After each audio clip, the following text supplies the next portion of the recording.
Hello there, and welcome to the weekly Outside Views report on German politics. After months of debate, a decision has now been made. Germany will deliver Leopard 2 main battle tanks to Ukraine. The German magazine Spiegel and the news channel NTV had previously reported this.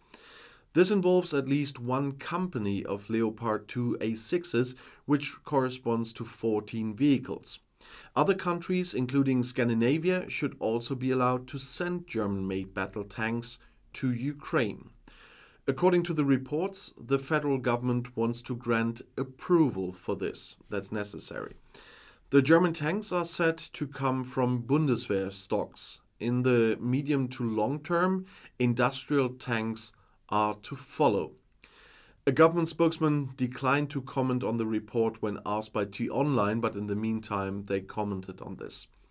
The Federal Ministry of Economics also did not want to comment when asked by the German press agency.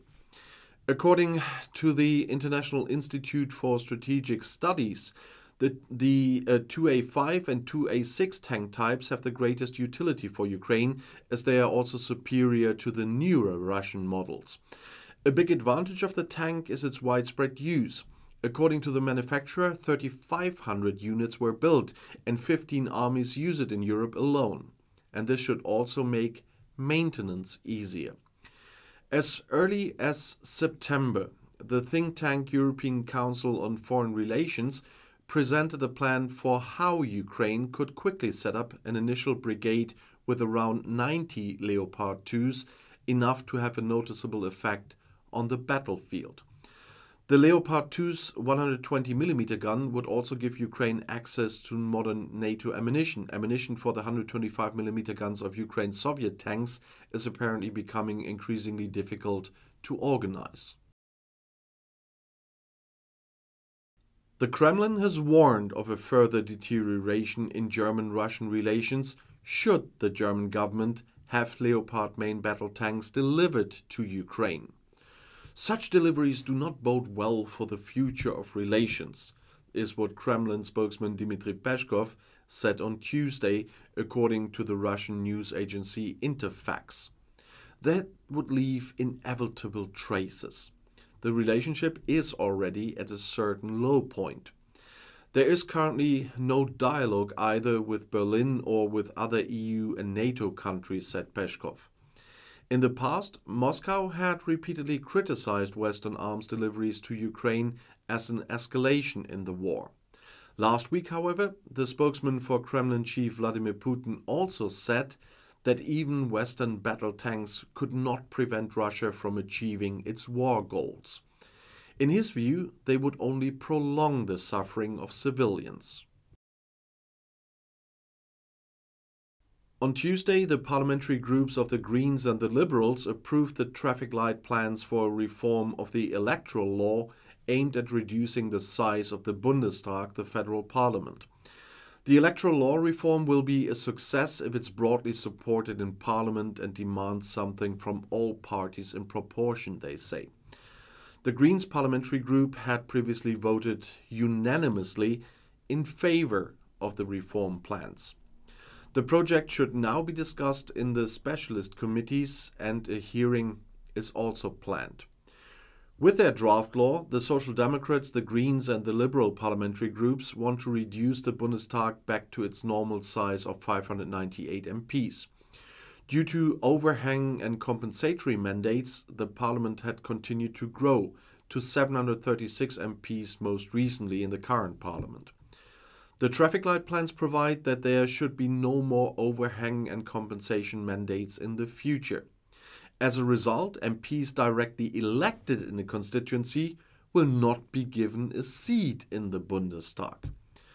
The Conservatives, and here especially the CSU, had prevented an effective reform of the electoral law in the past two electoral periods because they benefited the most from the existing regulations, and it's a complicated topic.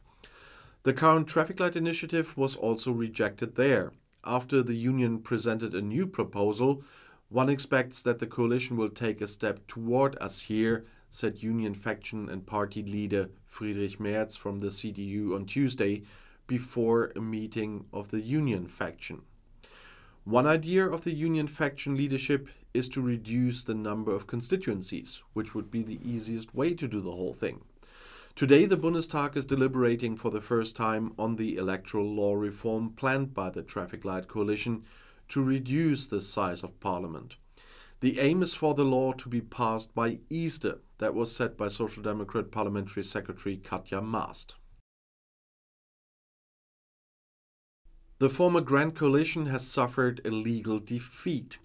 The Federal Constitutional Court declared an increase in state party funding by 25 million euros that it had decided to be null and void. The increase to 190 million euros per year decided in 2018 by the government factions of the Union and the Social Democrats in the Bundestag was unconstitutional, the highest German court ruled on Tuesday in Karlsruhe. This means that the old upper limit also applies retrospectively. There were 216 MPs from the Greens, Left Party and the Liberals, all opposition parties at the time, that wanted that. They had the constitutionality of the increase checked. Even if they benefit from the increase themselves, they considered the plus disproportionate and feared the impression of self-service. With the votes of the Conservatives and the Social Democrats, the Bundestag had decided on the whopping increase at the time. The parties justified this primarily with the growing digital challenges such as hackers, fake news, and data protection on the internet. In order to be able to cope with such tasks, more money is needed, they said. The background to the procedure are two limits for the state share of party funding.